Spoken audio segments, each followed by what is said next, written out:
Comment regrouper des termes et des facteurs pour calculer facilement. Salam alaikum wa rahmatullahi wa barakatuh.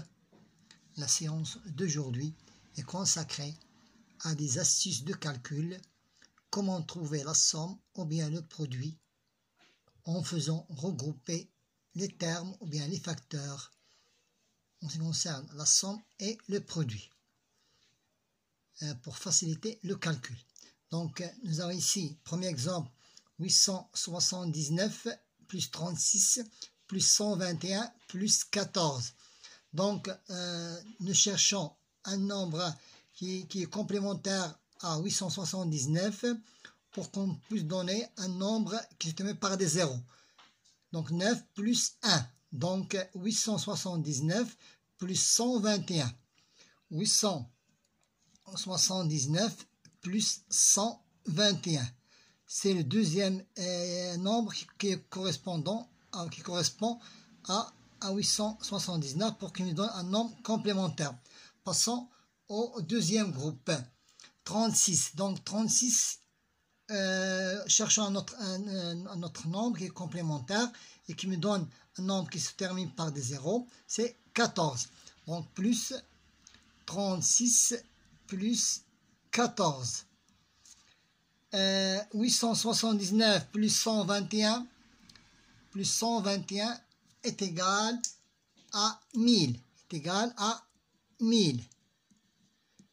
Plus 36 plus 14 est égal à 50. Donc 1000, c'est facile maintenant. 1000 plus 50 est égal à 1050. 1050.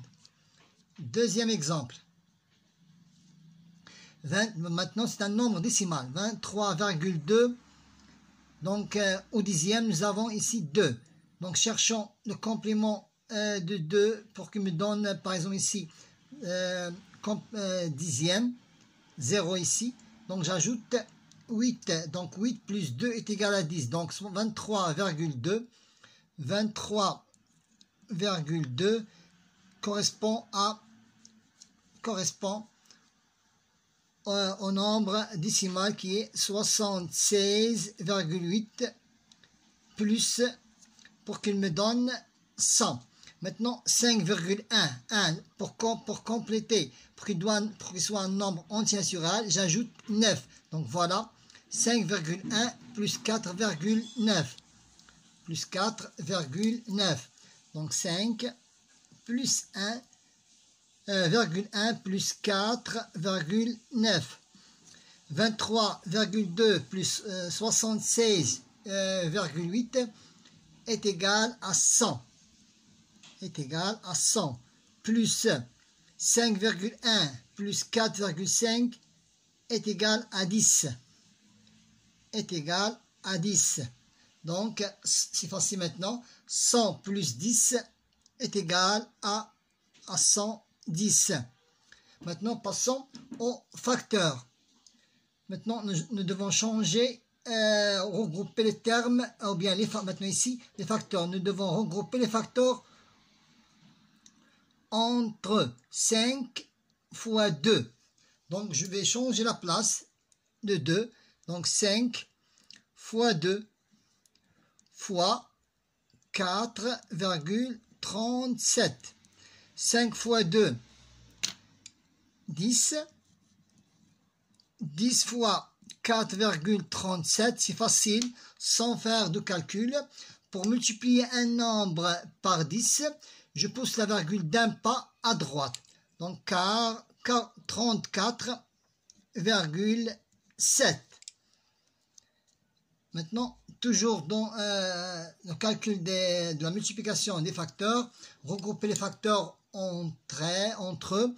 2,5, au lieu de multiplier 2,5 par 1,45, donc je dois multiplier le complément de 2,5, je dois multiplier 2,5 par 4 pour qu'il me donne un nombre entier naturel. Donc 2,5 multiplié par 4. Ça veut dire 2,5 fois 2, c'est 5. Et 5 fois 2, c'est 10. Donc 2,5 fois 4 est égal à 10. et directement je le multiplie par 1,45. 2,5 multiplié par 4 est égal à 10, multiplié par 1,45. Pour multiplier un nombre par 10, je n'ai qu'à pousser la virgule d'un pas. Il devient, le produit est 14,5. Pour la dernière opération, je n'ai qu'à regrouper les facteurs entre eux. Donc 4 fois 25. 4 fois 25. 25 fois 2, 50. 50 fois 2, 600. Donc 4 fois 25, 600. Multiplié par 2,33. Donc 4 fois 25 est égal à 100 fois 2,33. Pour multiplier un nombre par 100, je n'ai qu'à pousser la virgule de 2 pas, ou bien de 2 rangs à droite. Donc c'est 233. Merci.